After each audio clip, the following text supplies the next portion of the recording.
And our guest is, I think you all know him. I don't think I have to introduce him. Erik Voorhees. Hey. Okay. Yeah, Erik. Thank you. That's the first thing I have to say, because it was an article by you, the introduction to Bitcoin for libertarians, that you had on your blog. I didn't know you. I read it, and it turned me from a Bitcoin skeptic, having all this Austrian economics, skepticism, should he be backed by gold, into the guy I'm now, right? So in a way, without you, we wouldn't be here. At least I wouldn't be here. Yeah? Somebody else would sit here. So thank you for that. Thank you. And yeah, just how did you get into crypto? Well, I think your visual kind of captures my motivation. That's why I chose it. Yeah, very apropos. Well, basically, after college, I moved to Dubai, and this was in 2008, 2009. The global financial crisis had happened, and I started really getting interested in monetary economics and banking. And I've always been a libertarian, but I had not really thought of it in the context of money. I think I grew up, like all people do, just assuming that money is a piece of what government does. And during that period, I learned a lot about how banks work, and basically came to the conclusion that money itself was far too important to be left to government. And it was one of those eureka moments, and I didn't know what to do. This was pre-Bitcoin. So I just sort of stewed in my antagonism about the state of the world. And then a couple years later, I had moved back to the US. I was in New Hampshire for the Free State Project, and I learned about Bitcoin, and suddenly I discover that there is this truly free market form of money. Remember that moment? Wait, what is an article or somebody telling you? What was the key moment? A Facebook post. Another Free Stater had posted a Facebook Thanks, Mark message. Zuckerberg. Yeah. He made you into a... Yeah, so I was skeptical for about 10 minutes, and then when I... Faster than me.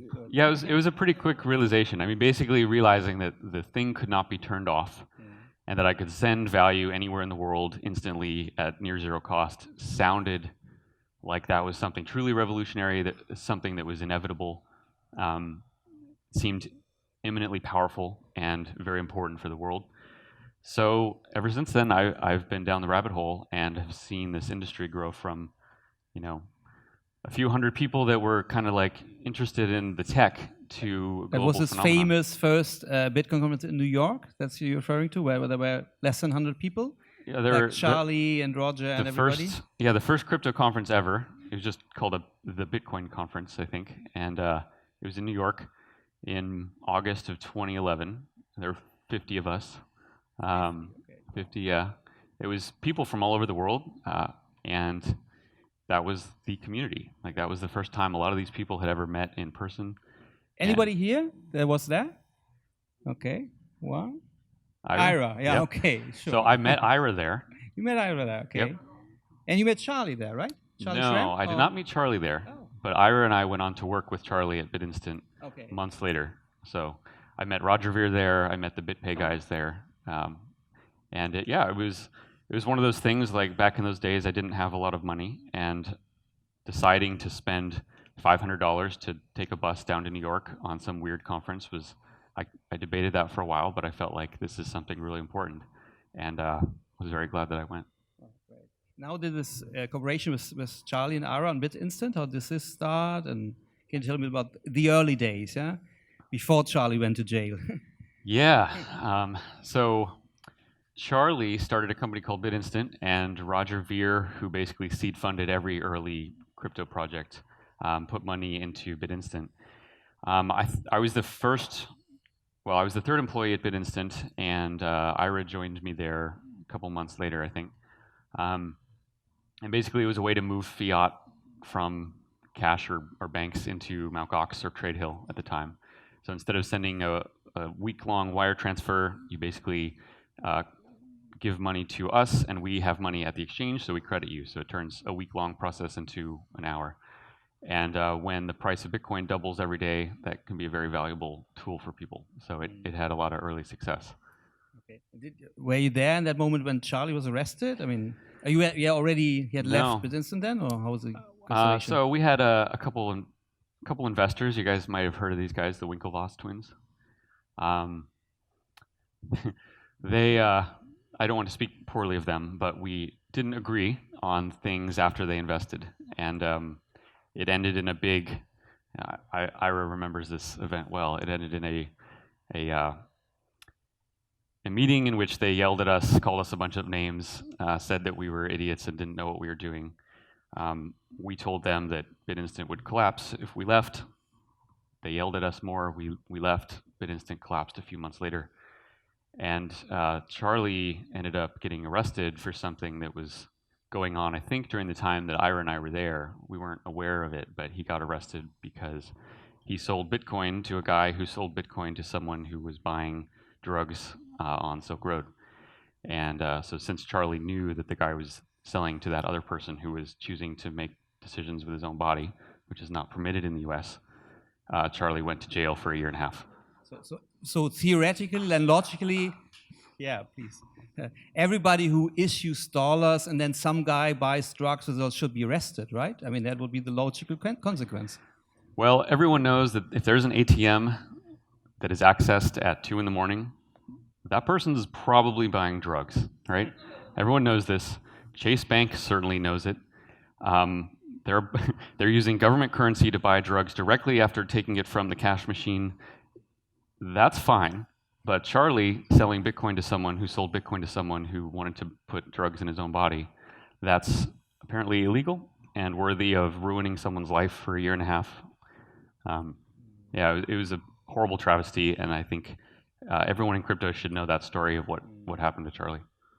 I mean, I don't think it has totally ruined his life. I mean, he read lots of books. He wrote all these great articles. It seemed that he made kind of the best out of it, but still, of course, it's such a waste. Yeah. Yeah, I mean, Charlie was 23 or 24 when it happened, and he absolutely made the best of it. I mean, I think that kind of situation would have caused a lot of people to break down and become very depressed, and I'm sure Charlie went through those phases, but he used the opportunity as a self-improvement and reflection. He's out now, he's happily married, so he's fine. But yeah, I mean, it was 1.5 years of his life that was stolen from him. Yeah. What made you move to Panama then after BitInstant with Ira and all the guys? Yeah, so we were starting Coinapult, and we wanted to build it anywhere other than the US. That was kind of requirement number one. Okay. Panama was in the same time zone. Panama had no taxation, and it had mostly no financial regulations as long as you're not serving Panamanian customers. So those things combined put it high on our list, and we moved down there. Ira still lives down there. Yeah, I saw him there. I visited him there. But why didn't you stay? Too hot or missed the US? So I'm a sucker for mountains. Unfortunately, there aren't, and for snow, and there's not much of either at the equator. So That's why you're now in Switzerland, yeah, officially? Right? I love Switzerland. I love Switzerland for sure. But most of my friends and family are in Colorado, so I moved back there. Okay. Cool. Okay. So tell us a little bit about Satoshi Dice, please. How did you come to that idea, and how did it all started? Yeah, quick show of hands, like whoever played Satoshi Dice back in the day? 4 or 5 people? Okay. So Satoshi Dice was the biggest Bitcoin gambling site ever back in those days. In 2012 and 2013, it was half of the Bitcoin network. So more than 1 out of every 2 Bitcoin transactions were going in or out of Satoshi Dice. And it started as this very, kind of side project thing while I was at BitInstant. But it totally took off, and I think it took off because it was a really good expression of the principles that make Bitcoin itself great. And those were the ability to move funds anywhere in the world instantly between 2 parties that don't necessarily know or trust each other, to know that the payment will work, will get there, and can be sent back as well. And then it used a really clever trick of cryptography to basically prove that the odds that we were advertising were actually what we were advertising. It's probably provably fair. Provably fair, right? Which is an amazing concept. It's amazing that that concept is not caught on in the broader gambling world. Most people who go to a casino and they play don't know what the odds are, first of all. And if they were told what the odds are, they have no way of knowing what it is. And I think if people realize that you can actually prove the odds with cryptography, like people would demand that. And it was just a beautiful demonstration of like the power of cryptography to innovate something that government had failed to do forever, right? So gambling is heavily regulated in most jurisdictions. In many, it's illegal. And in those places where it is legal, there are groups of people that are charged with policing the gaming, right? So they check on the games and make sure they're fair, whatever that means. It's a horribly corrupt system and doesn't really work very well. But that's the status quo. And then Satoshi Dice comes along and uses cryptography to demonstrate fairness mathematically, not because a regulator mandated it, not because there was some rule or some king that said we should do it, but through the competitive entrepreneurial dynamic. So I think for those reasons, it just really caught on well and was a fun project to be involved in. Why did you sell it? So as I mentioned, it is a heavily regulated industry, and gambling's legality in the US is a somewhat gray area. It's not technically illegal, but using the banking system for gambling payments is illegal. So what that means for a Bitcoin casino is somewhat gray. And as I was getting better known in the crypto industry, I realized I could either be an advocate for Bitcoin and help it grow, or I could run the world's biggest Bitcoin casino, but not both. Okay. So it was an amazing business. I wish I didn't have to have sold it, but I did. You sold it for Bitcoin, I hope, in 2013? Sold it for Bitcoin. There were a lot of other investors that ended up making a good amount of money from it. So I didn't make nearly as much as people thought I did, but the enterprise generally was very profitable, and it was a shame to have to sell it just because men with guns thought that you should have to have a piece of paper in order to operate a gambling site when that site itself is mathematically fair versus the ones that have the paper slip. And you invested that money in ShapeShift, obviously, or did you have some of it? Okay. Some of it I invested in the U.S. government through their awesome tax scheme, and through that investment, I get all sorts of great benefits and perks, like they'll build missiles with that money and kill people in lands that I don't know about. They will use that money to basically cause problems all over the world and destroy the entrepreneurial spirit domestically. And I get all that just by giving them money. So I gave them a bunch, and that's where a lot of it went.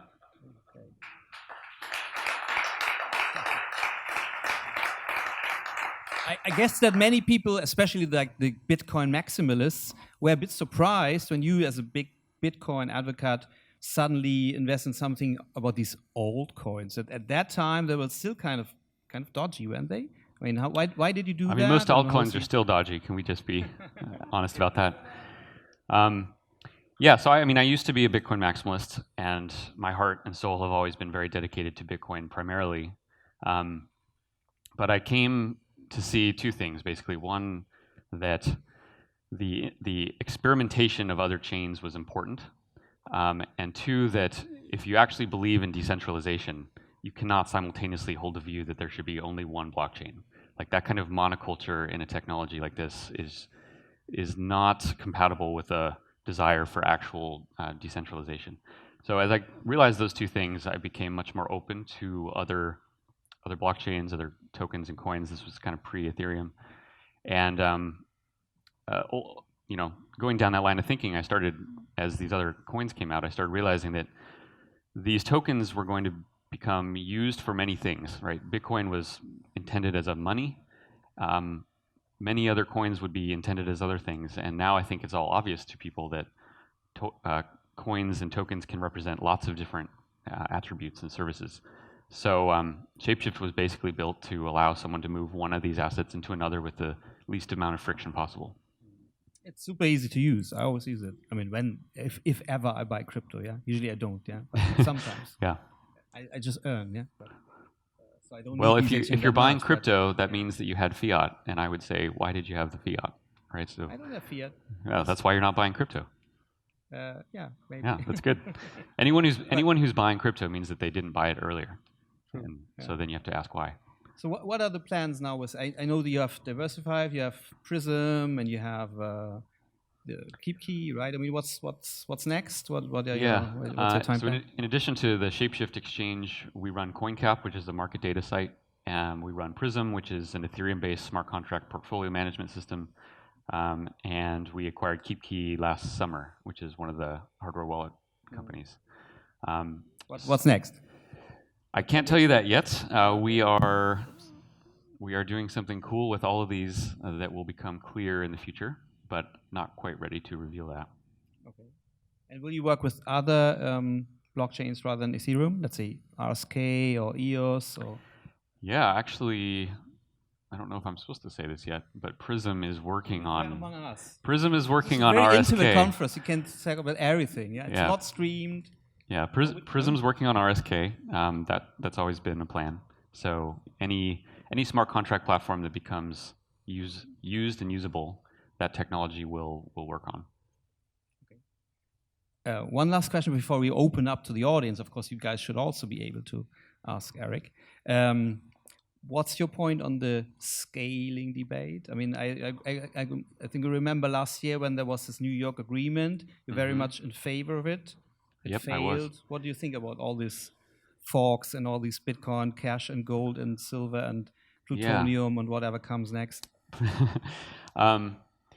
So I think the rise of the existence of Bitcoin Cash is a demonstration of what happens when consensus is failed to be achieved, right? So the community debated for years about the right block size. I think everyone lost the debate, myself included, and it turned a bunch of friends and allies that were into crypto because it was changing the world into warring tribes that were arguing over really minute details of a technology. And it was really depressing for me to see that coming from a time before the block size wars, to see people adamantly hating other Bitcoiners because their version of what they thought it should be was a little bit different. So it was really depressing, and basically everyone lost the debate, and it ended with two big events last year. One was the New York Agreement, which was a bunch of people that wanted basically SegWit to be activated and a 2 megabyte base block as well.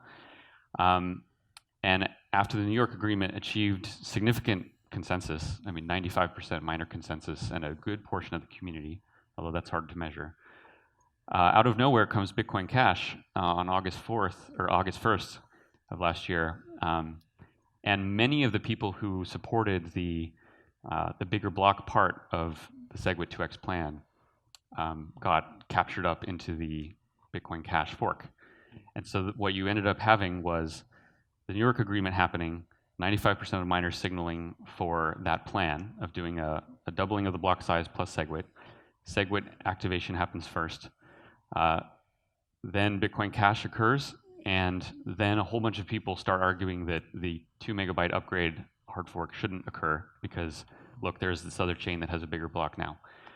Basically, a whole bunch of infighting again happened, and it got even worse and nastier. And by the time that the fork on the SegWit 2x plan was supposed to happen, there was not a critical mass of support for that. It was some minority. And so a number of us that were involved in it basically called off that fork a week or two before it was scheduled to happen. And so what resulted was we have Bitcoin Cash now, which has like 32 megabyte blocks, and we have Bitcoin, which has SegWit, which is great. And the block size debate is pretty much over. I mean, that fork happened, the communities have diverged. There's a lot of people that wanted both bigger blocks and SegWit that are sort of in the middle and feel kind of lost now. But I'm glad that it ended. I'm glad that SegWit finally got activated on Bitcoin, and I hope that the tribalism will go away over time, and that people will realize that the enemy is not like which which brand of crypto you hold most of, but is fiat currency and banks and the status quo financial system. That was the rallying cry of what got us interested in this in the first place. And so hopefully these wounds heal over time. We learn some lessons from it. We treat each other with respect and we move forward. I mean, fortunately now there will be more women in blockchain, so less testosterone-driven competition that kind of useless, yeah? So what's your take on the Lightning Network? So up until the last 6 months, Lightning was pretty much vaporware, and it is actually now like becoming a thing. So it required SegWit to actually start happening. SegWit was activated, Lightning Network is starting to be built, and it's very, very alpha, lots of bugs, lots of problems, not very useful yet. But that was also the case of Bitcoin in 2010. So I have super high hopes for Lightning. If it lives up to half of its potential, it'll be really groundbreaking. And I'm glad that there are pioneers that will push that technology forward before it's useful for normal people. But what do you say to these critics that claim that this is basically just a plot by the banks to centralize Bitcoin and capture it, whatever? What do you say to those people?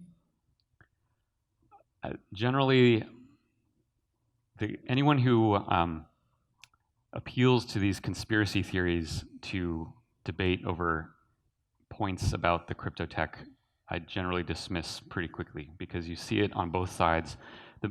The most ridiculous people in all of these tribal camps are the ones lobbying the conspiracy theories against the other ones. You know, the big blockers lobby the conspiracy theory of Blockstream controlling Bitcoin Core, and they are in the pockets of the bankers.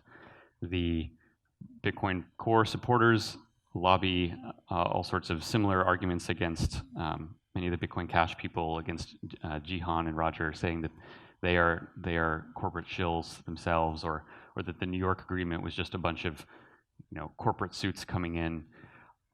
All that stuff is a bunch of bullshit, and basically you have intelligent people simply disagreeing about things that are unclear. And but that argument's not as romantic or fun to hurl insults with on Twitter. Great. Okay, questions from you guys, please. Oh yeah.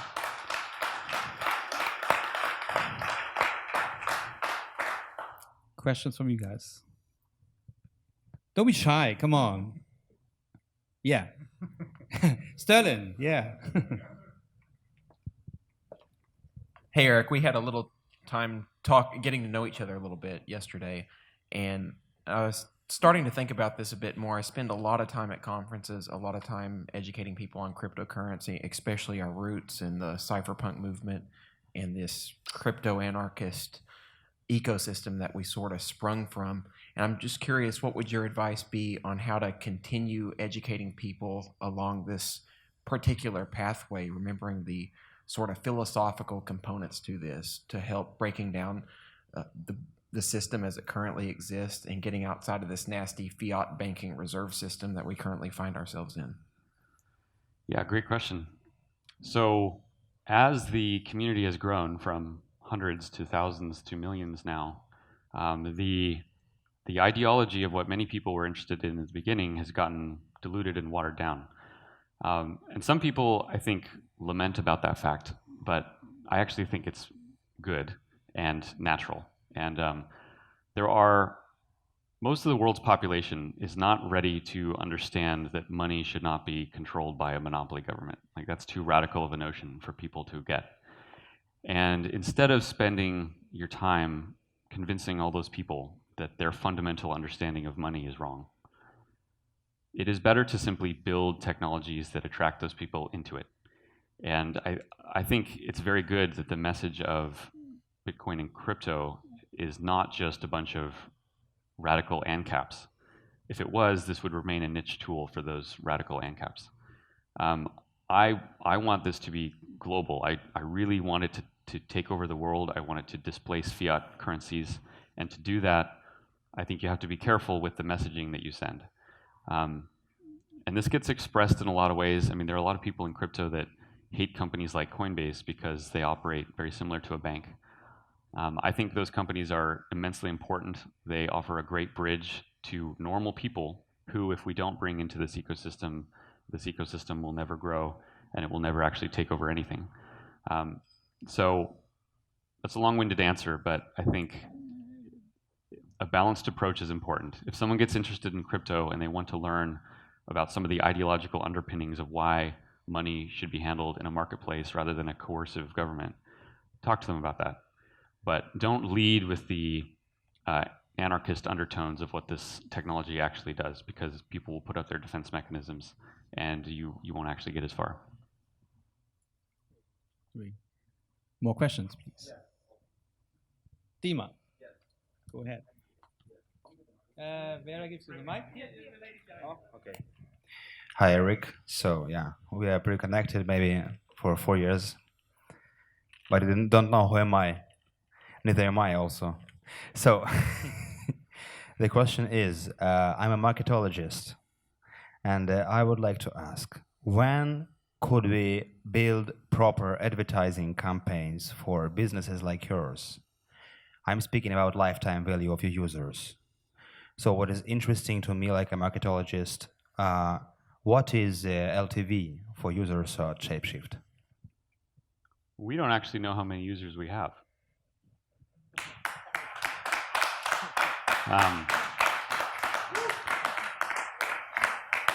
It could all just be Aaron every day doing 10,000 orders. It's actually been an interesting challenge, like as a business, trying to know what your customers are, who they are, what they want, when you don't know who they are or where they are or what they want. So I can't tell you what the lifetime value of a customer on ShapeShift is. I have no idea how many we have. Okay, but sorry, I would like to continue the question. So if you don't know the lifetime value of your users, if you don't know how many your users are at your platform, how can you develop your business in the growing market? Because more and more companies like yours are appearing. For example, Changelly company, I think they are bigger than you already. So what do you think about the business part of your Bitcoin being?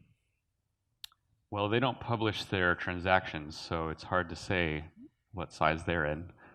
But we grow not through targeted marketing of individuals, but simply by trying to build a service that people want to come to. So our biggest marketing has always been word of mouth. So people telling each other that they use this thing and that they enjoyed it and that it worked, and if there was a problem, that problem was handled for them quickly.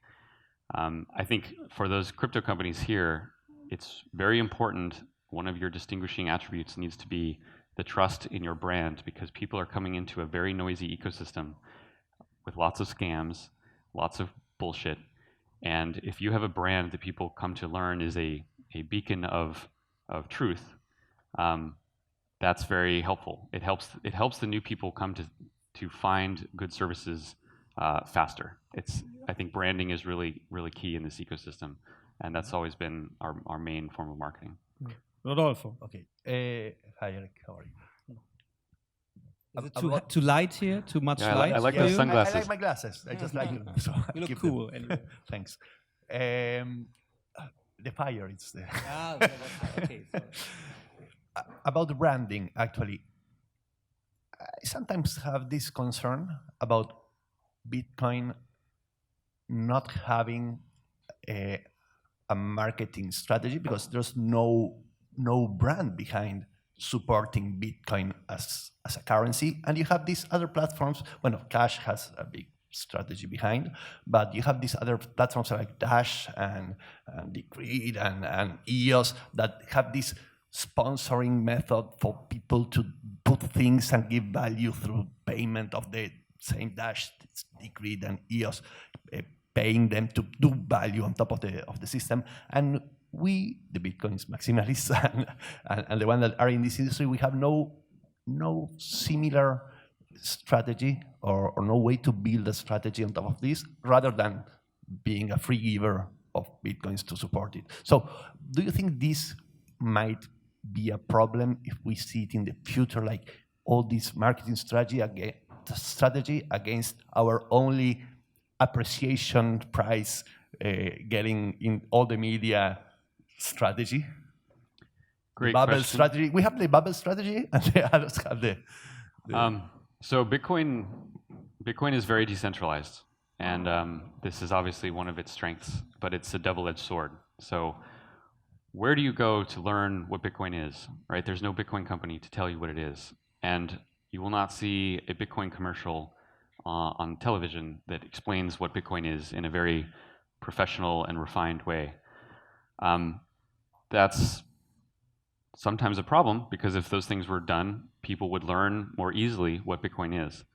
However, if you were doing that, and that kind of group was set up back in Bitcoin's early days, it would have spent all of its time marketing Bitcoin as a payment method, because that's how all of us saw this in the early days of Bitcoin. It was a way to pay merchants online. That was like the big theme.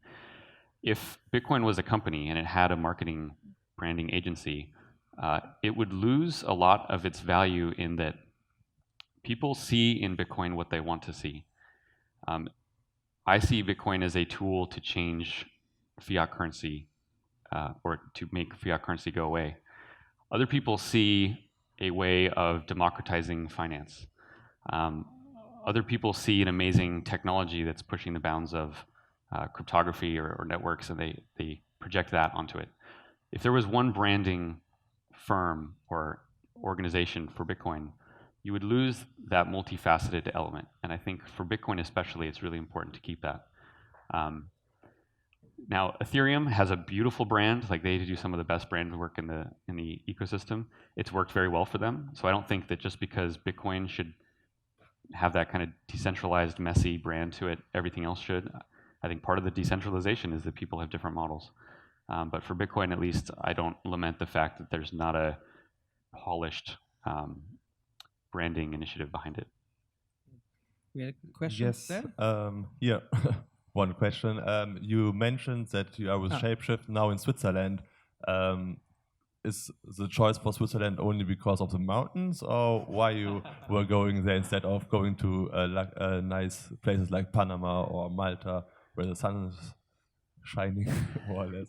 Yeah, What was the most benefit of Switzerland, in especially the case of cryptos related stuff? It wasn't totally not because of the mountains. Largely, it was similar calculus that I did when deciding on Panama. First priority was not the US. And after that, you have, criteria. So Zug, Switzerland has one of the lowest tax rates in all of Europe.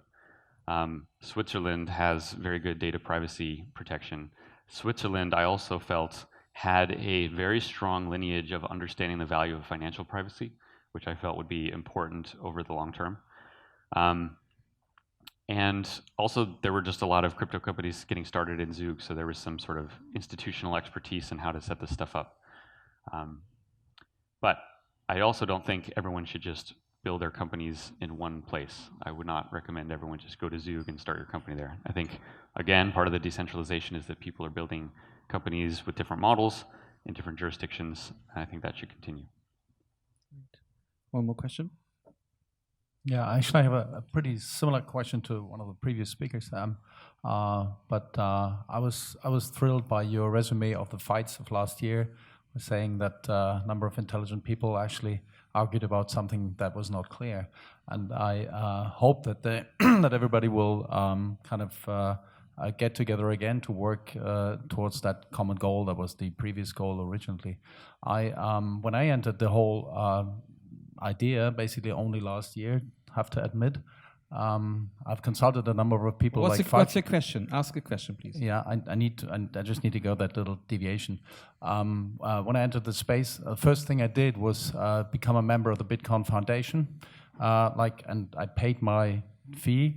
Of course, I can support Patreon people on Patreon as well, but the question was, I think Bitcoin doesn't really need a marketing institution. It should rather have an embassy or something, some structure that actually appoints ambassadors that maybe nationally or even broken down on cities go around and teach the basic principles of Bitcoin. There are lots of Bitcoin embassies everywhere, and they're just in Buenos Aires, in Tel Aviv. They are there. They don't have to be appointed. That would be not a sorry for answering, but No, sorry. I'll tell Sorry, you I should have answered that question before myself then. I'll tell you the dirty little secret of Bitcoin marketing. You guys ready for this? So you can spend all the time that you want teaching people all the reasons why Bitcoin is important, why it will change the world, how, why that's better than the current status quo. Some of them will listen to you and some of them won't. But nothing gets attention like the price bubbles. When the price of Bitcoin moons, and I've gone through 4 of these cycles, millions of people become interested. Call that good or bad. That is what drives new adoption into the ecosystem. And when the price falls again, some of those people leave, but not all of them. And you get this new influx of people that get excited about it. And I have to admit, that's how I was. When I first learned about Bitcoin, it was on a huge run. If it had been flat, I don't know that I would have spent the time to go through the mental understanding of what it was. But there's something about seeing the incredible value growth that will change people's minds into a position of being open and receptive to something new. So you can have all the Bitcoin embassies in the world you want. It won't compare to the next bubble. The guy with the La BitConf t-shirt has the last word. Thanks a lot, Erik and Aaron. I enjoy a lot the chat. The question is very short, but has a second part if we have time. Yes, no question, please. Do you think that people is dying in Africa because of Bitcoin? Do I think that people are starving? Just no, please, Erik, sorry, because the question is after. I don't know. I don't know enough about every African to answer that conclusively. Okay, so my question is, do you think that this kind of techniques and all those that are being made are compliant with the philosophical principles that I think brought us here into crypto? Can you elaborate? Can you elaborate what you mean? If this kind of techniques to get market share in this marketing strategy are compliance with the philosophical principles that crypto is about and that brought us here? The philosophical principles are not intrinsic to Bitcoin. They are subjective in the people that come into Bitcoin, right? So I have my ideological reasons why I like this stuff. You probably do as well. And if we polled everyone in here, many of us would agree with certain things, but many of us would not. There is not one ideology of Bitcoin. It is an open source software protocol, right? So you can't say whether one thing matches the ideology of Bitcoin. There is no ideology of Bitcoin. It is a technology. People will project their own ideologies onto it, and they will use it as a tool, as all humans have done throughout time with the tools they come across. Thank you very much, Erik. Thanks.